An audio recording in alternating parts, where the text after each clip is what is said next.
ನಮಸ್ಕಾರ, ಶುಭೋದಯ. ಪ್ರೀತಿಯ ವೀಕ್ಷಕರೆಲ್ಲರಿಗೂ ಸಂಕಲ್ಪ ಸಿದ್ಧಿ ವಿಶೇಷ ಕಾರ್ಯಕ್ರಮಕ್ಕೆ ಆತ್ಮೀಯ ಸ್ವಾಗತ ಹೇಳ್ತಾ ಇರೋದು ನಾನು ಅನೂಷಾ. ಮಾರ್ಚ್ 31ನೇ ತಾರೀಕು ಕುಬೇರ ಸಭೆ ಕಾರ್ಯಕ್ರಮ ನಡೀತಾ ಇದೆ. ಇನ್ನೂ ಕೂಡ ಹೆಸರನ್ನ ನೋಂದಾಯಿಸ್ಕೊಳ್ಳಿಲ್ಲ ಅಂತಂದರೆ ಈಗಲೇ ನಂಬರ್ಸ್ಗೆ ಕಾಲ್ ಮಾಡಿ ಹೆಸರನ್ನ ರಿಜಿಸ್ಟರ್ ಮಾಡ್ಕೊಳ್ಳಿ.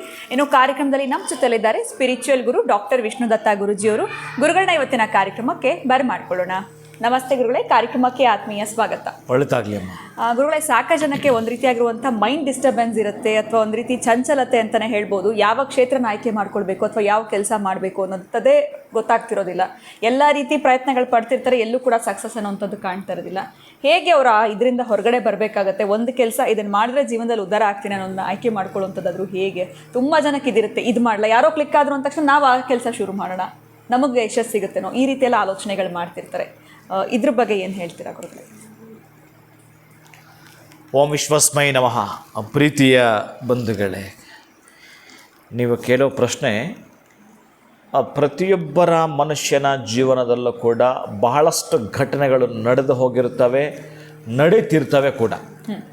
ಅಂದರೆ ಚಂದ್ರ ಮನಸ್ಸಿನ ಕಾರಕ. ಒಂದು ಸ್ಟೇಬಲ್ ಆಗಿ ನಿಂತು ಒಂದು ಕೆಲಸ ಮಾಡಬೇಕಾದ್ರೆ ಕೆಲವು ರಾಶಿಗಳಿಗೆ ಸಾಧ್ಯ ಇದೆ, ಇನ್ನು ಕೆಲವು ರಾಶಿಗಳಿಗೆ ಸಾಧ್ಯ ಇರೋದಿಲ್ಲ. ಇದು ಮಾಡೋದಾ ಅದು ಮಾಡೋದಾ ಅಥವಾ ಯಾವುದು ಮಾಡಬೇಕು ಅನ್ನೋದೇ ಕನ್ಫ್ಯೂಸ್ ಆಗ್ತಾನೆ ಪಾಪ. Totally life full of confusion. ಅದೇ ನಾನು ಸಕ್ಸಸ್ ಆಗಬೇಕು ಅಂತ ಹೋದಾಗೆಲ್ಲ ಏನೋ ಒಂದು ಎಡವಟ್ಟು ಮಾಡ್ಕೊಳ್ಳೋದು, ಅರ್ಧಕ್ಕೆ ನಿಲ್ಲಿಸುವಂಥದ್ದೇ ನಡೆದಿರುತ್ತೆ. ಈ ತರಹದ್ದೆಲ್ಲ ನಡೆದಾಗ ನೀವು ಹಿಟ್ಲರ್ನ ಕೇಳಿರ್ತೀರಿ. ಹಿಟ್ಲರು ಒಂದು ಪಾರ್ಟಿನ ಹುಟ್ಟಾಕ್ತಾನೆ, ನಾಜಿಸಮ್ ಅಂತ. ಆ ನಾಜಿಸಮ್ ಅಂತ ಒಂದು ಪಾರ್ಟಿಗೆ ಒಂದು ಸಿಂಬಲ್ನ ಆಯ್ಕೆ ಮಾಡ್ತಾನೆವ. ಆ ಸಿಂಬಲ್ಲು ನಮ್ಮ ಸ್ವಸ್ತಿಕ್ ಆಗಿರುತ್ತೆ.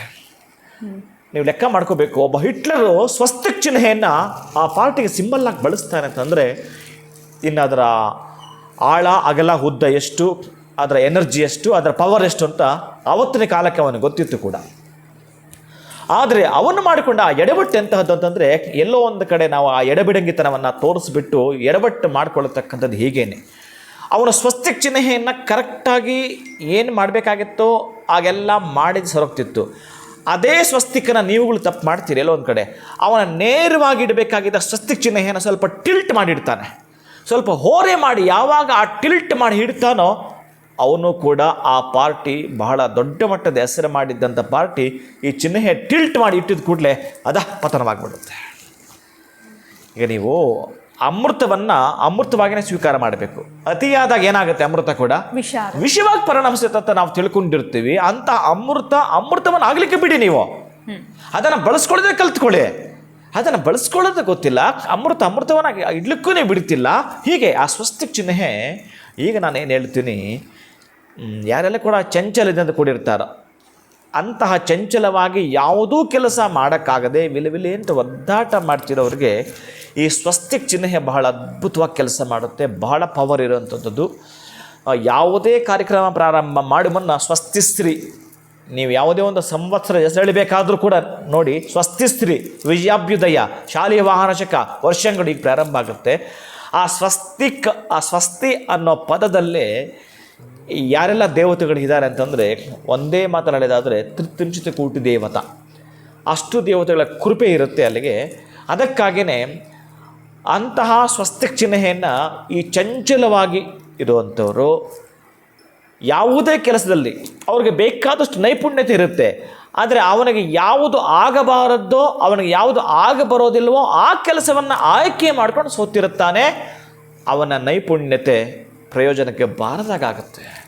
ಅವನ ಎಜುಕೇಷನ್ ಆ್ಯಂಡ್ ಅವನಲ್ಲಿರ್ತಕ್ಕಂಥ ಟಾಲೆಂಟ್ ಎಲ್ಲೋ ಒಂದು ಕಡೆ ಫೇಲ್ ಆಗೋದು ಯಾವಾಗ ಅಂತಂದರೆ ಅವನು ಆಯ್ಕೆ ಮಾಡ್ಕೊಂಡಿತ್ತು ಯಾವುದು ಜಾಬ್ ಆರ್ ಬಿಸ್ನೆಸ್ ರಾಂಗ್ ಆಗಿತ್ತು. ಅಂತಹದ್ದಕ್ಕೆ ನೀನು ಇದಕ್ಕೆ ಮಾರು ಹೋಗಬೇಕು. ಯಾವುದು ಅಂತಂದರೆ, ಸ್ನಾನ ಮಾಡೋಕ್ಕೆ ಹೊರಡಬೇಕಾದ್ರೆ ಏನೋ ಪಾತ್ರೆಯಲ್ಲಿ ನೀರಿರುತ್ತೆ, ಆ ಬಕೆಟ್ ತುಂಬ ನೀರು ತುಂಬಿರುತ್ತೆ. ಅವನು ಉಂಗುರದ ಬೆರಳಿಂದ ಆ ನೀರಿನ ಮೇಲೆ ಸ್ವಸ್ತಿಕ್ ಚಿಹ್ನೆಯನ್ನು ಬರೀಬೇಕು. 6 times 6 ಬಾರಿ ಸ್ವಸ್ತಿಕ್ ಚಿಹ್ನೆಯನ್ನು ಬರೆದು ಸ್ನಾನ ಮಾಡಬೇಕು. ಅಂದರೆ ಇಲ್ಲಿಂದ ಅವನು ಚಂಚಲತೆಯನ್ನು ಕಾಪಾಡ್ಕೊಳ್ಬೇಕಲ್ಲ. ಚಂಚಲ ಬಾರದಾಗೆ ಇರಬೇಕಾದ್ರೆ ಅಲ್ಲೂ ಕೂಡ ಶ್ರದ್ಧೆ ಭಕ್ತಿಯಿಂದಲೇ ಮಾಡುವಂಥದ್ದಿರುತ್ತೆ. ಸ್ವಸ್ತಿಕ್ ಚಿಹ್ನೆ ಅಷ್ಟೇ ಬರೆಯೋದು, ಬೇರೆ ಯಾರನ್ನು ಕೂಡ ನೆನಪು ಮಾಡ್ಕೊಳ್ಳೋದಿಲ್ಲ. ಸಾಧ್ಯವಾದರೆ ವರುಣ ದೇವರ ನೆನಪು ಮಾಡ್ಕೊಳ್ಬೇಕಾಗತ್ತೆ. ಸ್ನಾನ ಮಾಡುವಾಗ ವರುಣ ದೇವನ ಕೃಪೆಯಿಂದ ನಾನು ಸ್ನಾನವನ್ನು ಮಾಡುತ್ತಿದ್ದೇನೆ ಅನ್ನೋದನ್ನು ಹೇಳ್ತಾ ಸ್ವಸ್ತಿಕ್ ಚಿಹ್ನೆಯನ್ನು ಬರೆದು, ನೀವು ನೋಡಿರ್ತೀನಿ, ನಿಮ್ಗೆ ಗೊತ್ತಿರುತ್ತೆ ಕೂಡ ಸ್ವಸ್ತಿಕ್ ಚಿಹ್ನೆ ಹಾಗೆ ಬರೆಯುವಂಥದ್ದು, ಪ್ರತಿನಿತ್ಯ ಸ್ನಾನ ಮಾಡೋದು. ಕೇವಲ ಈತ ಎಷ್ಟು ಅಂತಂದರೆ 6-3 ಮಾತ್ರ ತೊಗೊಳ್ತೀವಿ ಸ್ವಸ್ತಿಕ್ ಚಿಹ್ನೆಗೆ ಲೆಕ್ಕ ತಗೊಂಡಾಗ 63 ದಿನಗಳನ್ನು ಈತ ಕರೆಕ್ಟಾಗಿ ಫಾಲೋ ಮಾಡಿ ಸ್ನಾನ ಮಾಡುವಂಥದ್ದು. ಆನಂತರ ದೇವರ ಮನೆಗೆ ಆತ ಹೋಗಿ ಕುಂಕುಮ ಸ್ವಲ್ಪ ಹಣೆಗೆ ಇಟ್ಕೊಳ್ತಾನೆ ಅಂತಂದರೆ ಆ ಕುಂಕುಮದ ಡಬ್ಬಿ ಮೇಲೆ ಮತ್ತೊಂದು ಬಾರಿ ಸ್ವಸ್ತಿಕ್ ಚಿಹ್ನೆಯನ್ನು ಬರೆಯುವಂಥದ್ದು. ಅಲ್ಲಿ 6 ಬಾರಿ ಆಯಿತು, ಇಲ್ಲಿ 3 ಬಾರಿ ಬರಿತೀಯ. ಸುಮ್ಮನೆ ಕುಂಕುಮದ ಡಬ್ಬಿ ಮೇಲೇ ಬರೆದು ಬಿಡ್ತಕ್ಕಂಥದ್ದು. ನಾನು 63 ಹೇಳಿದ್ದೀನಲ್ಲ, ಆ ದಿನಗಳಿಗೆ ಇದು ಪ್ಲಸ್ ಆಗಬೇಕು ಅಂತಂದರೆ ಇಲ್ಲಿ ಬರೆಯುವಂಥದ್ದು. ಮತ್ತು ಅದೇ ಕುಂಕುಮವನ್ನು ಸ್ವಲ್ಪ ಹಣೆಗೆ ಇಟ್ಕೊಳ್ತಾ ಈತನ ಕೆಲಸಕ್ಕೆ ಈತ ಹೊರಡುತ್ತಾನೆ. ಸ್ವಲ್ಪ ಅಲ್ಲಿಂದ ಪರೀಕ್ಷೆಗೆ ಮಾಡಬೇಕು. ಈಗ ನಾನು ಹೇಳಿದ್ದೀನಿ, ಇದನ್ನು ಮಾಡ್ಕೊಳ್ಬೇಕಾದ್ರೆ ನಿಮಗೆ ಈ ದಿನಗಳು ಬೇಕಾಗ್ತವೆ. ಆ 63 ದಿನಗಳ ಕಾಲ ಮಾಡುವಂಥದ್ದು.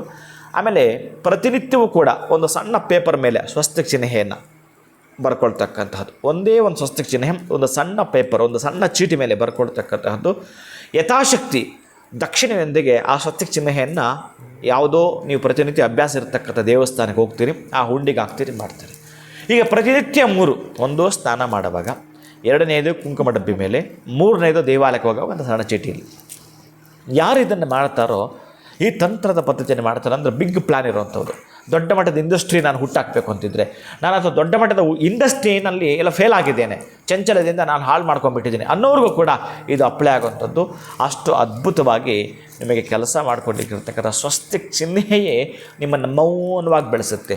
ಯಾವ ರೀತಿ ಸಣ್ಣದಾಗಿರ್ತಕ್ಕಂತಹ ಆ ಗಿಡ ಮರವಾಗಿ ಹೆಮ್ಮರವಾಗಿ ಬೆಳೀತಾ ಬೆಳೀತಾ ಕೆಳಗಡೆಗೆ ಬೇರುಗಳು ಬೆಳ್ಕೊಂಡು ಹೋಗ್ತಾ ಇರುತ್ತೆ, ಮೇಲ್ಮುಖವಾಗಿ ಮರ ಕೂಡ ಬೆಳ್ಕೊಂಡು ಹೋಗ್ತಾ ಇರುತ್ತೆ. ಹಾಗೆ ನೀವು ಯಾವ ಸಮಾಜದಲ್ಲಿ ಇದ್ದೀರೋ, ಎಂಥ ಶತ್ರುಗಳ ಮಧ್ಯೆ ಇದ್ದೀರೋ, ಎಂತಹ ಮಿತ್ರರು ನಿಮ್ಮ ಜೊತೆಗಿದ್ದಾರೋ, ಒಟ್ಟಾರೆ ಎಲ್ಲರಿಗೂ ಗೊತ್ತಾಗಿರ್ತಿಲ್ಲ ಅಭ್ಯುದಯತೆಯನ್ನು ನೀವು ಕಾಣ್ತಾ ಬರ್ತಾ ಇರ್ತೀರಿ, ಬೆಳೀತಾ ಇರ್ತೀರಿ. ಅಂಥ ಸ್ವಸ್ತಿಕ್ ಚಿಹ್ನೆಯನ್ನು ನಿಮ್ಮದಾಗಿಸ್ಕೊಳ್ತೀರಿ. ಖಂಡಿತ ಗುರುಗಳೇ, ಮೈಂಡ್ ಡಿಸ್ಟರ್ಬೆನ್ಸ್ ಇದ್ದಾಗ ಅಥವಾ ಯಾವುದನ್ನು ಆಯ್ಕೆ ಮಾಡ್ಕೊಳ್ಬೇಕು, ಯಾವುದನ್ನು ಬಿಡಬೇಕು ಅನ್ನೋಂಥ ಗೊತ್ತಾಗದೇ ಇರೋವಂಥ ಗೊಂದಲದಲ್ಲಿದ್ದಾಗ ಈ ಸ್ವಸ್ತಿಕ್ ಚಿಹ್ನೆ ಅನ್ನುವಂಥದ್ದು ಹೇಗೆ ನಮಗೆ ಸಹಾಯ ಮಾಡುತ್ತೆ, ಅದರಲ್ಲೂ ವಿಶೇಷವಾಗಿ 63 ದಿನಗಳು ಬಹಳನೇ ಮುಖ್ಯ ಅನ್ನೋದ್ರ ಬಗ್ಗೆ ತಿಳಿಸ್ಕೊಟ್ಟಿದ್ದೀರಾ. ಬಹಳ ಧನ್ಯವಾದಗಳು ಗುರುಗಳೇ, ನಮಸ್ಕಾರ. ಹರೇ ಶ್ರೀನಿವಾಸ. ನಿಮಗೂ ಕೂಡ ಜೀವನದಲ್ಲಿ ಅನೇಕ ರೀತಿಯಾಗಿರುವಂಥ ಒಂದು ಕನ್ಫ್ಯೂಷನ್ಸು, ಯಾವ ಕ್ಷೇತ್ರನ ಆಯ್ಕೆ ಮಾಡ್ಕೊಳ್ಳೋದು ಅಥವಾ ಇರೋವಂಥ ಕ್ಷೇತ್ರದಲ್ಲೇ ಹೇಗೆ ಸಕ್ಸಸ್ ಕಾಣೋದು, ಈ ಎಲ್ಲ ರೀತಿಯಾಗಿರುವಂಥ ಗೊಂದಲಗಳಿತ್ತು ಅಂತಂದರೆ ಸ್ವಸ್ತಿಕ್ ಚಿಹ್ನೆ ಅನ್ನುವಂಥದ್ದು ನಿಮಗೆ ಹೇಗೆ ಸಹಾಯ ಮಾಡುತ್ತೆ ಅನ್ನೋದನ್ನ ಈ ವಿಡಿಯೋದಲ್ಲಿ ಗುರುಗಳು ತಿಳಿಸ್ಕೊಟ್ಟಿದ್ದಾರೆ. ತಪ್ಪದೇ ಇದನ್ನು ಫಾಲೋ ಮಾಡಿ ಅಂತ ಹೇಳ್ತಾ ಇವತ್ತಿನ ಕಾರ್ಯಕ್ರಮವನ್ನು ಮುಗಿಸುವಂಥ ಸಮಯ ಆಗಿದೆ. ನಮಸ್ಕಾರ.